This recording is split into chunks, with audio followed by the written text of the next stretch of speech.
boys, so we came out with it. What does this say about Clemson going forward? How big of a win was this? How much momentum does it give you the rest of the season? Momentum-wise, it's just the next one. It's big, for us, it's just another win. We got us a 4-0. It's on track for what we wanted to do. That's 15-15, and now we're getting back to ACC play, and our next goal is to win the ACC division, and try to go and win the Hawks. How important was it to set the tone the way you guys did? First two possessions, 2 touchdowns. I mean, you came out and you kind of put that exclamation point on there early on. For us, as an offense, it's always right for us to set the tone, get the defense pumped up with the crowd and get points on the board. That's our motto, is just to get points every time we touch the ball. And we did, and the first 2 drives, and we got a head start. Deshaun, one of their defenders said you weren't an elite quarterback. What do you think he's thinking now? I talked to him about the game. He really said he was trying to fire up the game, but it is what it is. I really don't care about anyone else's opinion. My main focus is this team, and that's game, and that's Georgia Tech. Did you ever play in any conditions like that? Back in high school, I did. Like that? Much of a monsoon? Yeah, I did. In the playoffs. What does a win like that do on the national perspective? I mean, you're trying to get among the 4 teams that are going to be playing for a national championship. It does matter a little bit. What does that do on the national scene for this program in prime time to beat a team like Notre Dame? For the people that's watching, I guess show us that we can compete, and we're one of the top teams in the country. But for us as a team, we just for the next one.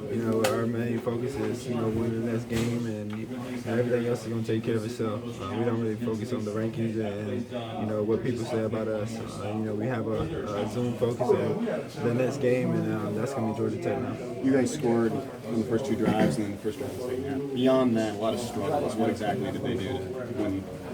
It wasn't anything that we struggled on. It just we didn't execute on our plays, and we had 2 drop touchdowns. One of Artavius and then Sharon kind of faded away on that one because of interception. So it wasn't that we could have went up 35-3. So it wasn't anything that we struggled on. It's just we didn't execute at the time, and then we got there in the second half. We just kind of milked the clock. So you got here 2 years ago, and it's Todd and Sammy and offense first, and the defense is just kind of there. What do you think of your defense right now? Our defense is one of the best in the country.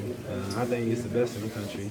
Coach Reed does a great job with those guys, disciplining them and getting those guys ready for the opponent, and they did. That's what they did tonight. What's going through your head as you're sitting there watching the 2-point conversion, knowing the game's on the line?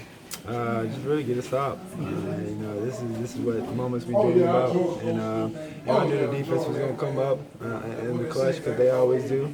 They fought hard all night, and they came up and got the win. How much of the weather impacts is like how aggressive you guys were with the lead? Because I know you didn't want to commit a turnover, let the ball slip out or anything like that. Do you feel like you took enough chances? We probably could have took more, but I mean, it was just go whatever Coach Elliott, Coach Scott want to call, and that's what we did tonight. And we managed the game pretty well, and especially against a top team that everyone thought that they were just going to walk in and dominate us, which that was we proved everyone wrong. So. We love when people doubt us, and we're going to come out and prove people wrong. I know you got a lot of offensive weapons, but was this kind of that matchup where you feel like, boy, it would have been fun to have Mike out there, that he could have maybe stretched the field? And you talk about a couple of those deep balls that you guys weren't able to come up with, where you think Mike might have been a good one in that situation? I couldn't say. It depends on the player. Those players are just as capable of making plays just as Mike was. And, of course, we're love to have Mike back, but that's just the way the game goes. And you have injuries. Mike is supporting us and having fun. Getting healthy. And so those guys are gonna make plays. It happens, and so. It's on to the next one. Do you enjoy seeing McKenzie jawing back and forth with a guy like Will Fuller? I assume he's like that in practice too when you're going against him. But is it Is that kind of fire you guys up when you see a guy like McKenzie going and talking smack like that? That's the way McKenzie is. You know, he's a great player. He's gonna talk trash because he can back it up. And you know, he's about his business, about his work. And you know, we go against him every day. So we go against one of the best defenses every day and practice. So you know, whenever someone say that we're not gonna be prepared, they're kind of wrong because you know we're facing them every day. So. Sean, with some of the questions about your knee and everything,